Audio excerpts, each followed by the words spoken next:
everyone. Thank you so much for coming to our fourth and final Pride Talk of the academic year. Yes, it's been a great series. Thank you all so much. So this afternoon, we've got Dr. Nina Isaki from the School of Social Work. Nina is going to be speaking to us about delivering organizational trust and justice.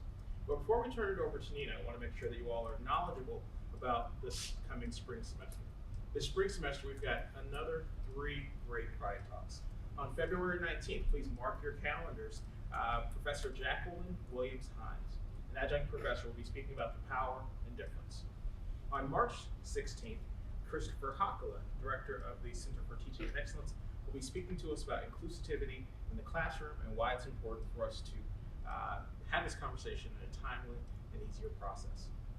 Then on April 16th, Melissa Liani DaVinci, counseling psychology doctoral student, will be speaking to us about Not So Picturesque, balancing indigenous internal conflict as a native Hawaiian with professional roles as a psychologist. So we've got a lot going on. Those sessions will be moved. They will be taking place in the Learning Commons room 405 at noon, so please mark that time difference. So we're going to be transitioning from Tuesdays at 10 to Wednesdays, to same time, just noon. All right, so thank you all so much. So Nina, I'm going to turn it over to you. Thank you so much. Thank you. Well, thank you so much, Dr. Hill, and it's a pleasure to be here with you all. And I wanted to thank you and your team for the wonderful Pride Talk series, because I've attended every one and learned lots, and it was just enjoyed engaging in some interesting dialogue. So anyway, today I'd like to spend a couple minutes sharing with you some information on a topic that has been a long-standing interest of mine. It's about delivering organizational and trust in organizations. And I recall, I guess my real interest in this started a number of decades ago when I was in my former life in the corporate human resources field. And I remember I was manager of compensation and was interviewing for a job with American Express in downtown Manhattan. And I remember going on the interview, and I ended up interviewing with a very philosophically oriented executive who went onto like a tangential discussion about how he felt just disheartened with he said millions of man hours out there, people slogging away at jobs that they really don't enjoy. Maybe working with a supervisor who did not necessarily treat them all that well, and working in environments that were rather toxic. And he just thought philosophically, wow, what a loss to humanity that we have so many people that really perhaps are very unhappy in their jobs, right?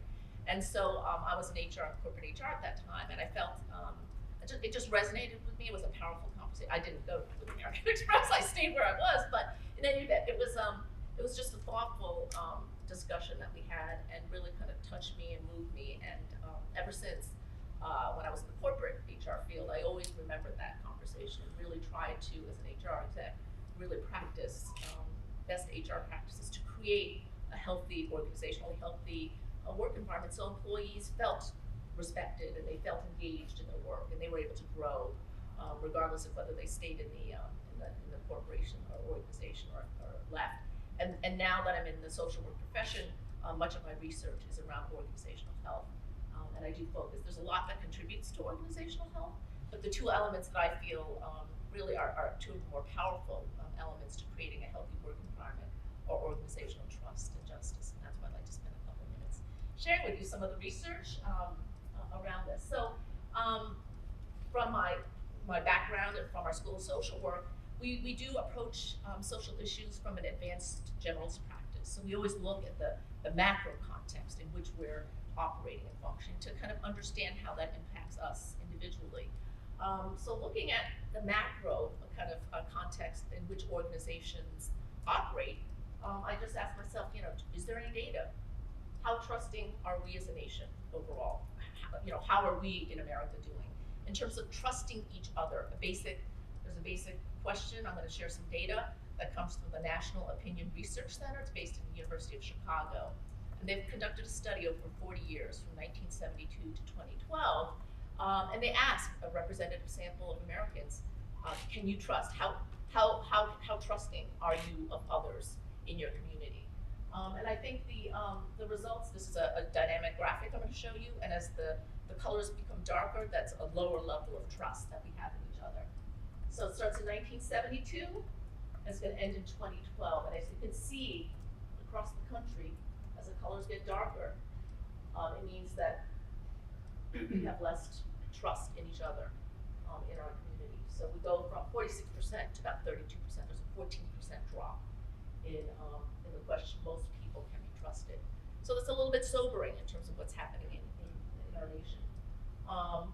And what are we losing basically by this lowering of trust? The research suggests that high levels of trust amongst our citizens leads to increased civic participation, decreased corruption, increased resilience to disasters, decreased economic inequality, and increased health and happiness.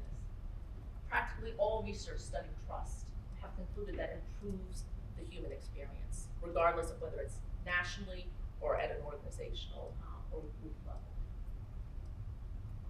So if we bring it down to the corporate level, this is some data from the 2017 Edelman Trust Barometer. Edelman is a company that's in the PR and marketing consulting business, a large agency, and they have collected data over 17 years. They have this Edelman Trust Barometer, and this is recent data from 2017, and it compares trends across a number of nations. The U.S. is right there, and the question is the percent rate CEOs as the percent of a representative sample of us in the nation that rates CEOs as extremely or very credible. Only 38% of us think that our CEOs in the corporate world are credible, and there's a decrease of 5% from 2016 to 2017. So similarly, we are declining in terms of the level of trust we have in leadership in our corporations, right, around the country. Professor Zach, he's a neuroscientist, and his research shows that compared with people at low trust companies, people at high trust companies report 74% less stress, more energy at work, higher productivity, more engagement, fewer sick days, more satisfaction with their lives, and less burnout. So trust has significant impact on not only work performance, so you would think that people leaders in organizations would be interested in trust because you do get higher productivity and more engagement and less burnout. But also, if we're to think about the well-being of us in our community from a public health perspective, I think that the research does demonstrate and has proven that our work environments, the conditions in which we, function day to day in our work settings where we spend a large percentage of our time, impacts us mentally, physically, and psychologically, right? So this is, I'm going to show, this is the seminal research paper on organizational trust. It comes from the business. Much of the research stems from the business in the field of psychology disciplines. So Mayer, Davis, and Sherman back in 1995, this was their model of organizational trust. And factors of perceived trustworthiness really goes to ability, which is the ability, and a lot of the research focuses on the leader, the qualities of the leaders of organizations, right? Because they're the ones that drive a lot of the organizational culture. Some of you who may have switched from one organization to another and or have stayed in one organization and a new leader has come on board, a new leader can change the organizational culture like that. Leaders really drive the level of trust that people have in the organization. So it starts with ability. Organizations that have individuals in positions of power that have competence basically in their jobs. And it's not only technical competence, but so it's a lot of times people are saying, oh, it's they're intelligent, they'll figure it out. But research suggests otherwise. We need to have leaders that are competent, that have experience in those areas that they have responsibility for. They have the interpersonal skills, they have good judgment to make wise decisions. So it's not just intellectual smarts, it's really the experience, the background, and the capability to be able to make decisions that really are in the best interests of the organization. Then we have benevolence. Benevolence is about leaders making others feel like they matter. So leaders really, it's not all about them, but they make the followers feel that they matter and that their interests are taken into consideration.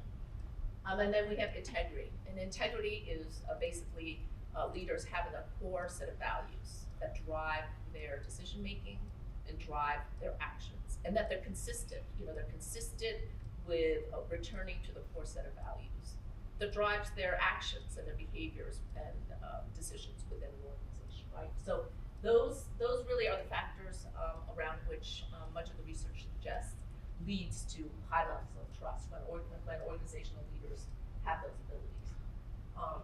And then I want to spend a minute showing a little video. This is a video that was we moved towards organizational justice, which is there's an intersection with organizational trust and justice. So I just want to turn our attention to organizational justice. And this is a video that Getting grape and you will see what happens. conducted by a primatologist. So she gives a rock to us, that's the task. And we give her a piece of cucumber and she eats it. The other one needs to give a rock to us. And that's what she does. And she gets a grape. And she eats it. The other one sees that. She gives a rock to us now, gets again cucumber.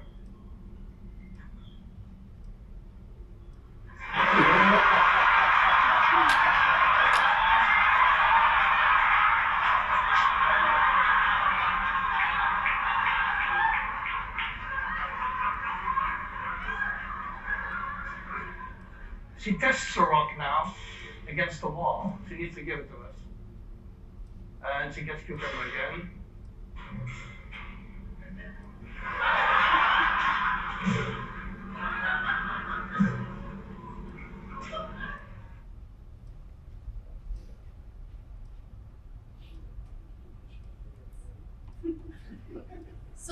So that video, I think, and it was by a primatologist at Emory University, conducted about 10, 12 years ago.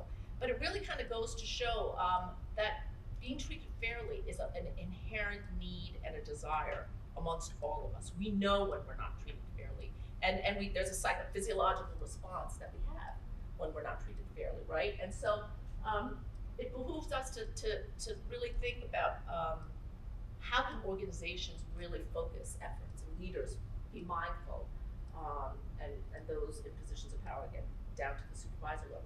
How can we be mindful of how to contribute to an organizationally just environment? And what I'd like to share with you now, there's another seminal, in our discipline, there's always like seminal articles that everyone refers back to. So this is one by Gerald Greenberg back in 1987, and he describes 4 different dimensions to organizational justice. So the first one is distributive justice. That means that we feel, employees feel that for what we contribute and what we input into an organization, that the outcomes for us are fair compared to the other contributions that other people put in place. So for example, compensation, how much you're making, for example, relative to others based on what you're contributing. People want to feel like I'm being compensated fairly relative to others. Then we have procedural justice, which is a different dimension of justice, which is basically the processes used to determine distributive outcomes is fair, right? So for example, if we stay with compensation, how I'm compensated, is the compensation system, is there a compensation system that is logical and based on market data? Is the system in place, and is that system used to determine what the compensation levels are for people in the organization? Then we have interpersonal justice, and that's all about I am treated with respect, right? People in the organization, my leaders, my supervisor treats me with respect, and that I matter as an individual. And then we have informational. Is information that is important to me, that affects me in my job, is information communicated to me in a timely fashion? Is it available? Is it trustworthy information? So do I have the information? Is it available to me? And is it high quality information to help me feel that I am treated fairly and justly within the organization, and that others don't have information that is not available to me?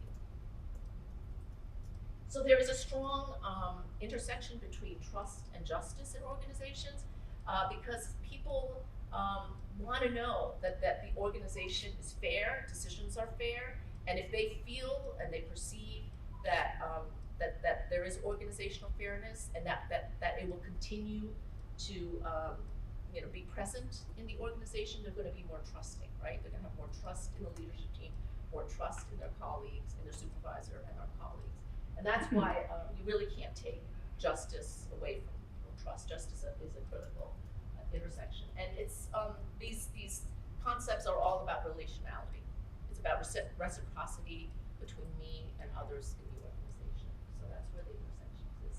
So now that we kind of have a definition from research about what contributes, to improving organizational trust and justice, there's some actions that, there's tons of research, tons of books on this, but I just wanted to capture those that I think are most prominent, and both from my practice and my research kind of efforts, I think are the most relevant to share in the short time that we have together. I would say hire right. Make sure that when we bring people in, especially at the senior levels, that we are bringing people in that have the capacity, that have the values that we want to instill in an organization. And I know when I was in the HR field, we used clinical psychologists and assessment centers. There are a number of very, very good outfits out there that will do both a clinical assessment, and they'll also put executive candidates through a battery of assessment centers, so to speak, where tasks that are very similar to the kind of job duties that executives will have, to have these professionals that are trained to kind of assess individuals, and provide you, the hiring company or the hiring executive, with a profile of, is this person a good match for what you see? So it's both from a psychological stability, it's a mental capacity, it's an interpersonal style, it's a leadership style. They'll do an assessment, and just because one executive is not a good fit in one situation, they may be a great fit in another situation. So part of it is really making sure that there's an organizational fit between what the organization needs at a certain point in time. If you're a high growth company, you're going to need a certain kind of executive that's entrepreneurial and likes a lot of change and is someone who does well leading those kinds of rapid change situations.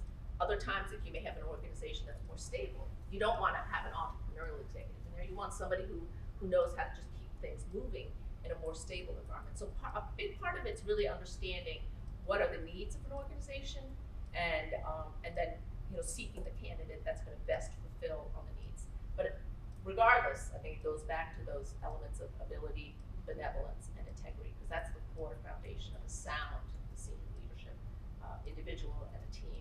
And in my HR human resources days, we used the Sacramento executive assessment services quite frequently, especially with strategic hires.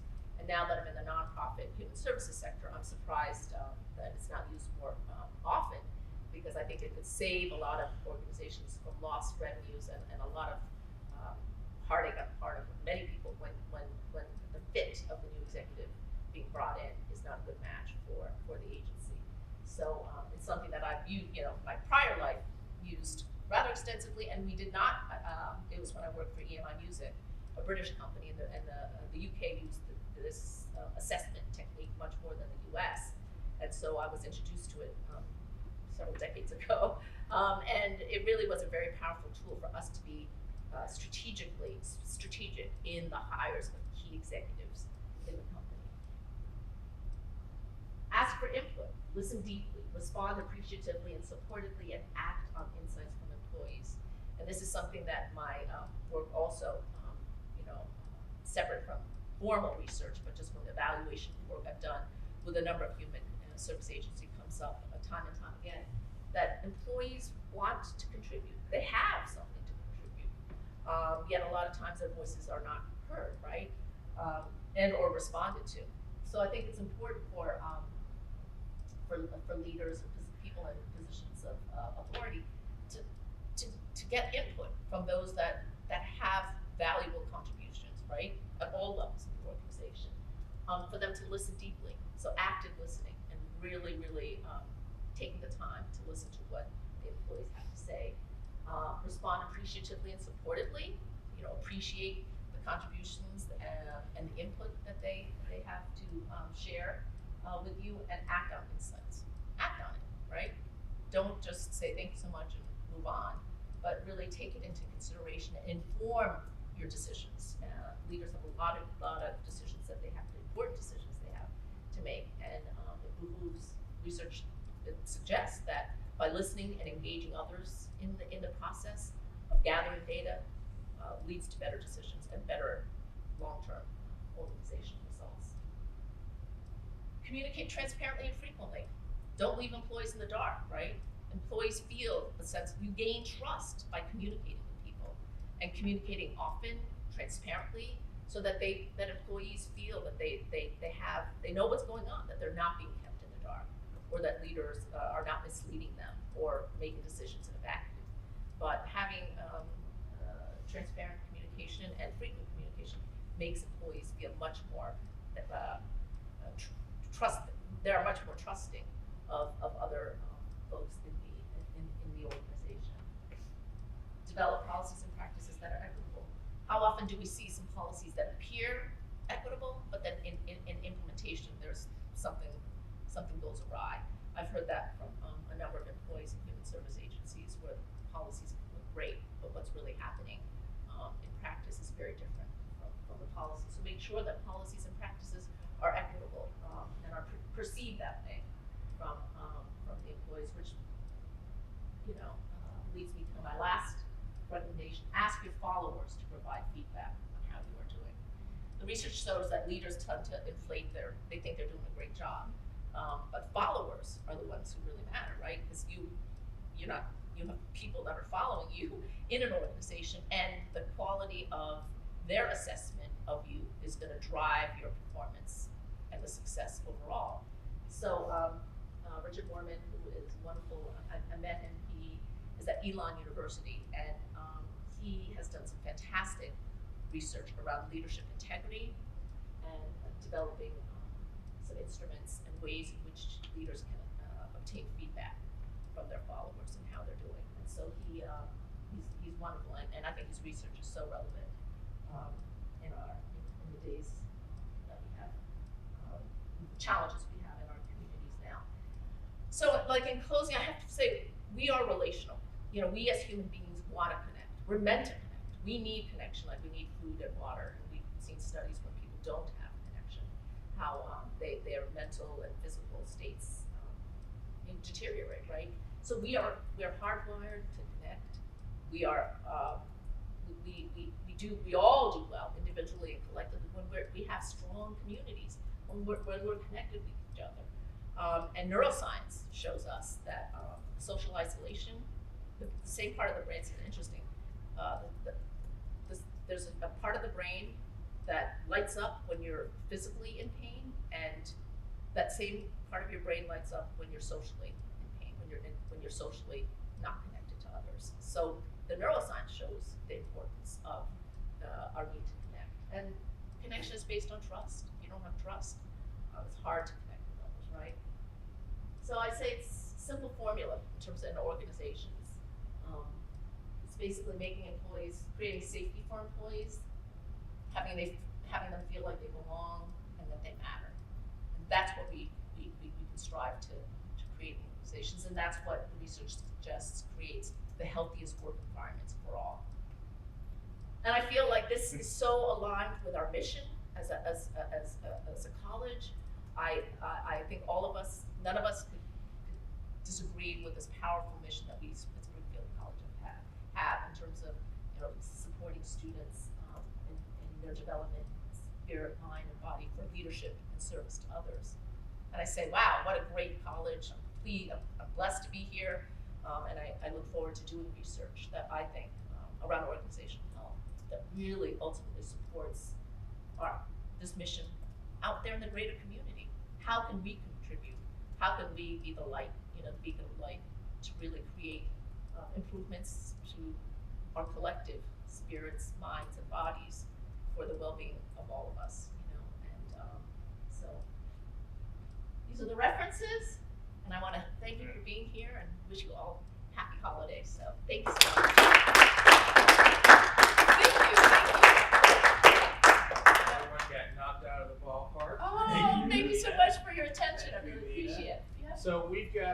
10 or so minutes for some questions.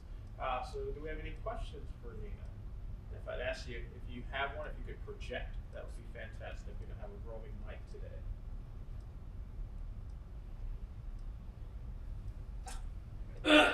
Let me put you on the spot, Dr. Isak. Oh, thank you so much, Professor Arce. Yes. Nothing like a colleague to do that. Yes, yes, yes. Could you connect this with the reorganization of the college? Wow, that's a powerful question. And I would say I'm only one piece. I'm only one faculty, and a newer faculty. And so sometimes I feel rather hesitant to comment on something where I don't really know the larger context, of all that's going on.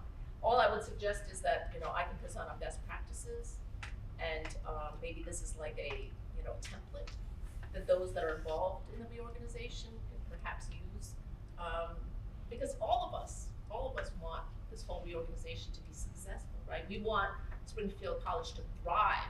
We're all dedicated to that. I mean, all I can offer is what the research suggests are best practices. But I think my personal opinion about things, I'm not sure is quite as relevant. So I appreciate the question, but I do use this as a barometer, and I think that we all benefit, including the senior administration. I think it makes their lives easier, and I've done research working with senior leaders who have implemented some of this, and they said it's very difficult sometimes, very difficult to do, but in the end, they say that they have grown as a human being, and the results for them in their agencies. Now, this is primarily in human service agencies, and the results have been unbelievable. Their jobs have become much easier as a result of just putting into place some of these best practices, but it's been challenging for them because it's sometimes they get so focused because these leaders have a lot on their plate. They have very, very difficult jobs, and so they get very focused on just making it through each day, just dealing with the emergency situations that come up. That sometimes they don't think they have the time to just step back and kind of breathe a little bit and put into practice some things like communication. Some things like gathering input, taking time to visit with employees and get their feedback, and ask them, ask employees what they're thinking, and or ask for feedback in terms of, employee, how am I doing as your leader? Do you have feedback for me in terms of how I can improve? So a lot of times that takes time, but ultimately you save a lot of time, you save a lot of headache as a result of putting that into practice. And I've interviewed enough leaders to have firsthand at least knowledge in regards to that. And the research also would suggest that too, in terms of ultimate long-term performance of agencies and organizations that do that. Thank you so much. Yes! And so you showed a map where you talked about this change in terms of trust in the country. Right. So, I think you went from mid-60s to 2012. Yeah, it was 1972. 72. Yeah, it's through the national NORC data. Where do you think some of that mistrust is coming from? Is it changing demographics? Is it new voices being heard? What are some of those issues that you think the country is facing in terms of this dimension of trust? That's a great question. I mean, I have my superficial kind of response to that because I'm not as I haven't researched that as much, and perhaps others may have may be able to contribute to that. I do think that it's a breakdown. Ooh, bless you. I think it's a breakdown of. I think it's a breakdown in terms of some of the. But I think part of it is capitalism, and how money has become such a big part of our government and the way our political system operates. Everything is driven by money, and when you have money and government and politics, sometimes there's less integrity, I would say, with some of the behaviors of some of our politicians. Is when you have lobbyists coming into play, and you have just much more money in the system. I think a lot of it stemmed from Watergate, right? When we had our first president impeached, that kind of makes people question the integrity of the individuals in the White House. You have there was something else that I was going to mention in terms of the breakdown. I think think some sociologists say the breakdown of the family. So people, children, youth don't feel as safe and as trusting that they have no place to go. So I think sometimes, and I'm not a sociologist, but children feel the family is the first kind of community that they're engaged with, and when there's a breakdown, they don't feel safe in the family unit, and so there's less trust in terms of the family unit that can permeate, into other spheres of life. So, but that's just my superficial response. But I don't know if others have thoughts about that in terms of the breakdown of trust as a nation and the disconnection that we have with each other. Well, it sounds like you were talking about inequities, like massive, large scale, how that has grown over time and how that impacts what people have or don't have, whether or not you can even think about trust when you don't have adequate housing or food to eat Yeah. or healthcare. You Yeah. can't go to school because you can't pay attention. Right.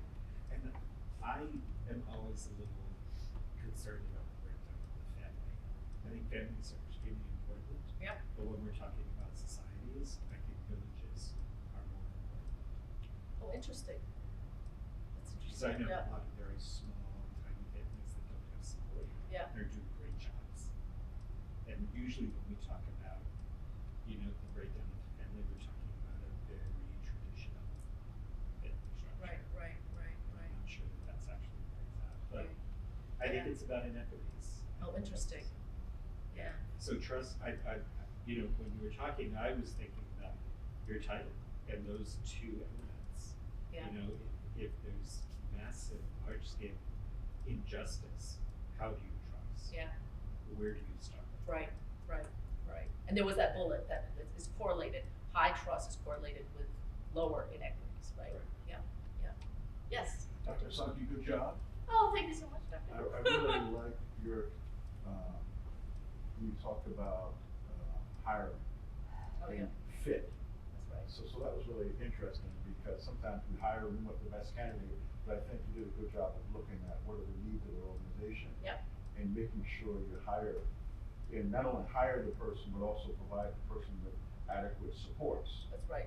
So it might be the board might say, this is the person, but if there's no communication, there's no trust between the people doing the work and the person coming in. So that was a good vision and idea for me to think of in Yeah. hiring and making sure not only that you hire the person, but also that everyone's in tune with each That's other. right. So- That's right. And I think a lot of us have heard Jim Collins' book, Good to Great, and he says get the right people on the bus, put them in the right seats, and let the people that don't really fit in off the bus. And given my I was in the corporate HR field for close to 20 years, and I saw the executives that did the best were the ones that really quickly they really focused on getting that senior leadership team to be the right people in the right seats. And when you do that, and you also can hire people who are team members, right? Hiring executives that really know that they're part of a team. It's not all about them, but they work very well together. And at EMI Music in North America, when I was at the headquarters, the COO and the CEO really did. It was just amazing. They kind of went through a number of executives, but they finally got the right team on board, and they made decisions fairly quickly. And some of the best practices suggest executives to make, if you know that executive that you hired was an oops hire, just let them go, because you don't want them contaminating and really creating a toxic work environment and creating stress on others. Just own we all make mistakes, we're human, right? But just admit that this was not a good hire and help escort them out and bring in the right person until you get the right mix. But that makes a huge difference in terms of organizational quality of the organization, and the productivity and the success. So I do think that's the cornerstone, the foundation of a good agency organization, is really just making sure that you've got the right team. And then they hire like-minded people, right? If you've got people with a core set of values and it's very clear that this is the moral compass within that agency or organization, those people are going to keep that in mind as they hire down and just kind of trickles down, and I've seen that happen as well from an HR perspective. So it does really work. Other thoughts and or questions? All right, Sienna, thank you so much. Thank you so much.